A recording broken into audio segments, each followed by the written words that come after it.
조선왕조실록. 이 방대한 기록 속에 한 여인의 이름이 16번 등장합니다. 초요갱, 가는 허리의 초나라 여인이라는 뜻입니다. 이름부터 이미 그녀의 아름다움을 암시합니다. 그런데 실록은 그녀의 외모만 기록하지 않았습니다. 세종시대 최고의 음악가 박연, 초요갱은 그 박연의 제자였다고 기록되어 있습니다. 궁중 악무를 맡은 재에 있는 존재였다고.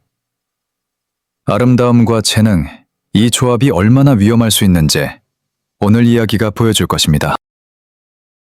조선 궁궐에서 연회에 오르는 악무는 아무나 출 수 없었습니다. 수년간의 훈련, 엄격한 선발, 그리고 무엇보다 타고난 재능이 필요했습니다. 초요갱은 그 모든 조건을 갖춘 여인이었습니다. 그리고 어느 날, 그녀는 왕실과 조선에 자신의 찬란한 존재를 드러내었습니다. 새로 들어온 악무 전수자가 있다 하였느냐? 예, 전하. 박연 선생의 수제자이옵니다. 초요갱이라 하옵니다. 오, 박연의 제자라. 어떤 재주를 가졌기에 박연이 사사였는지 궁금하구나. 실록은 그녀의 춤을 직접 묘사하지 않습니다. 하지만 결과가 모든 것을 말해줍니다. 새 왕자, 평원대군, 화의군, 계양군, 세종의 아들 셋이 동시에 같은 여인에게 끌렸다는 것. 그것이 실록에 기록된 사실입니다. 생각해 보십시오. 왕자 한 명이 기생에게 빠지는 일은 그리 드문 일이 아닙니다. 하지만 3명이 동시에, 그것은 보통의 매력으로는 불가능한 일입니다. 여기서 한 가지 궁금증이 생깁니다. 왜 세 왕자는 아무도 물러서지 않았을까요? 형제 사이에 우애가 있었을 것입니다. 왕실의 체면도 있었을 것입니다. 분명 주변에서 간곡히 만류도 했겠죠. 그런데도 세 왕자는 물러서지 않았습니다. 그것은 초요갱이라는 존재가 그만큼 압도적으로 매력적이었기 때문 아닐까요? 저 아이는 이미 내가 마음에 두었다. 너희가 저 아이를 희롱한다면 그것은 나를 능멸함이다. 형님께서 무언가를 진득히 아끼고 오랜 동안 소유하신 적이 있었던가요? 저 아이의 재주를 아끼는 마음은 저도 형님 못지 않습니다. 어리지만 저 또한 사내입니다. 저리 아름다운 존재에 마음을 품는 것이 왜 잘못입니까? 실록은 왕자들 사이의 충돌을 직접 기록하지 않습니다. 하지만 세 왕자 모두가 이 여인과 관계를 맺었다는 결과가 있습니다. 혈기왕성한 젊은 왕자들이 동시에 아름답고 재능 있는 한 여인을 마음에 두었는데 과연 아무런 갈등이 없었을까요? 이제 초여갱의 입장을 생각해 보겠습니다. 그녀의 재능은 분명했습니다. 그녀의 매력도 분명했습니다.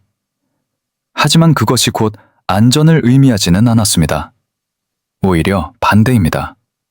너무 많은 사람이 원하는 존재, 더구나 그들이 최고의 권력자들이라면 그런 존재는 언제든 위험해질 수 있습니다. 누구를 선택하여도 결국 누군가의 분노를 사게 되겠지. 하지만 아무도 선택하지 않는다면 결국 모두의 분노를 감당해야 하니 예인의 길을 걸을 수 없을 거야. 조선 궁궐에서 소문은 곧 관리 대상이 된다는 뜻입니다.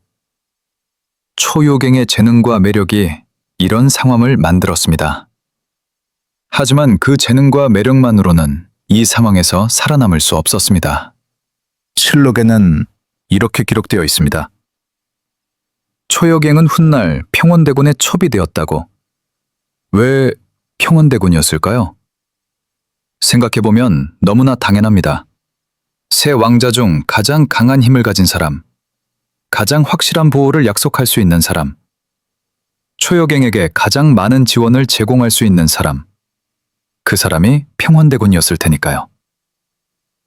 너의 춤은 지금껏 본 적이 없는 순수한 아름다움이었다. 너의 소리도 그러하였다. 하지만 너무 찬란하게 빛나는 것은 조금의 얼룩에도 그 빛에 흠결이 생기게 마련. 내가 너를 감싸고 보호할 것이다. 너를 영구히 빛나게 할 것이다. 이 관계를 순수하게 사랑이라 부를 수 있을까요? 초여갱의 재능과 매력을 얻는 대가로 평원대군이 보호와 지원을 제공하는 구조. 이는 엄연한 계약이고 조선시대 권력의 언어였습니다. 이 드라마는 기록을 바탕으로 한 추측과 상상일 뿐 진실이 무엇일지는 아무도 모릅니다. 하지만 분명한 것이 있습니다. 초여갱은 단순히 선택받은 것이 아닙니다. 그녀도 선택했습니다. 그녀의 재능과 매력이 그녀에게 선택지를 주었습니다. 비록 그 선택지가 완전히 자유롭지는 않았지만 말입니다. 소녀는 마마의 그늘에 들겠사옵니다. 살아남을 것입니다. 더 배우고 더 익힐 것입니다. 더 고운 소리를 내고 더 가벼운 춤을 출 것입니다. 이 선택이 이후 모든 기록의 출발점입니다. 실록에는 이 시점에 초여갱에 대한 어떤 처벌의 기록도 없습니다. 세종은 사건을 관리하는 방식을 택한 것 같습니다. 대군의 첩으로 초여갱의 거취를 공식화함으로써 세 왕자와 모두 얽혀있다는 추문을 미리 막으려 한 것입니다. 결국 평원대군이 품고야 말았구나. 아비로서, 임금으로서 이렇게 마무리된 것을 다행이라 여겨야 할 것인가? 후일에 더 큰 화를 불러일으킬 불씨라 여기고 그 싹을 미리 잘라놓아야 할 것인가? 알 수가 없도다. 세종조차 초여갱의 영향력을 인지하고 있었습니다. 한 여인의 재능과 매력이 왕실 전체를 긴장시킨 것입니다.